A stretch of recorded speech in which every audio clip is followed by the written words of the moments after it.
For over 2 decades, if you asked Elon Musk about humanity's future, his answer was always the same: Mars. It wasn't just a goal, it was the reason he started SpaceX. And what about the moon, our closest neighbor? He pretty much dismissed it, called it a distraction, even. Just a detour that was slowing down the real journey. But now, something has totally changed. In a pretty surprising shift, SpaceX is making a city on the moon the priority. So what happened? Let's get into the pivot that could, honestly, reshape our future in space. To really understand why this shift is such a big deal, you have to go back to the beginning. When Musk started SpaceX in 2002, he had one clear mission: to make humans a multiplanetary species. And Mars? Mars was always the destination. And look, this was never just about planting a flag. For Musk, Mars was this grand vision for our survival and expansion. It was about making sure humanity had a future beyond just a single planet. But even the biggest dreams have to deal with reality. And the dream of Mars ran headfirst into the hard, cold laws of physics and time. And this, right here, lays out the whole problem. A trip to Mars is a 6-month haul, and you only get a chance to launch once every 26 months. Now, compare that to the moon, a 2-day trip with a launch window that opens up every 10 days. The difference is just huge. I mean, just think about what that 26-month wait actually means. Every mistake, every single lesson you learn on a mission to Mars, well, you'd have to wait over 2 years for your next shot.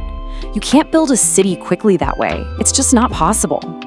So this slow, long timeline highlights a deep worry Musk has, something he calls civilizational vulnerability. A distant Mars colony would be totally dependent on Earth. If something bad happened back here, a natural disaster, a conflict, that lifeline gets cut and the whole thing could fail.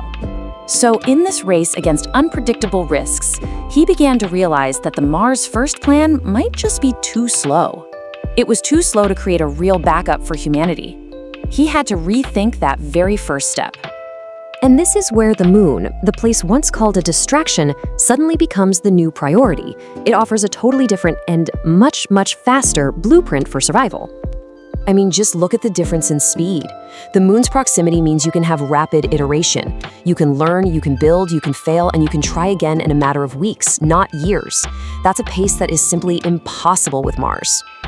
The new vision is, well, it's incredibly ambitious. Build a self-growing lunar city within a decade. The whole plan is built on rapid transport, using local resources on the moon, leaning into automated construction, and pushing for self-sufficiency. Speed is absolutely everything. For Musk, this is not just about exploration. It's about a much more fundamental goal, which is the preservation of consciousness and life itself. The goal is to create humanity's first true backup civilization beyond Earth. But a plan this big needs an equally ambitious machine to make it happen. You can't build a city on the moon with what we have now. And that machine is Starship. It is the heart of this entire vision. We are talking about the most powerful launch system ever developed, a fully reusable super rocket that can carry massive cargo, deliver astronauts, enable factories on the moon, and support a whole new space-based industry. And a long-term vision goes way beyond just a settlement. The real goal is to turn the moon into an industrial hub, a place where we can build satellites, energy systems, and all kinds of technology outside of Earth's gravity well.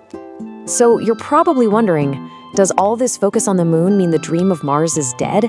No way. Far from it. The grand vision has just been reimagined.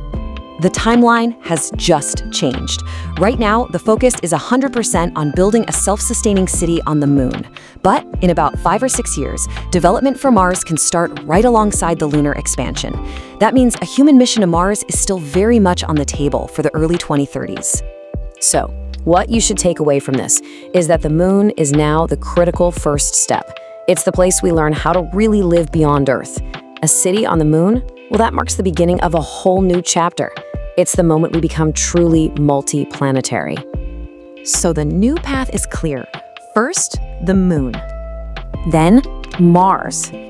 And one day, maybe the stars. Ultimately, this isn't about choosing one world over another. It's about building the fastest, surest path for humanity to reach them all.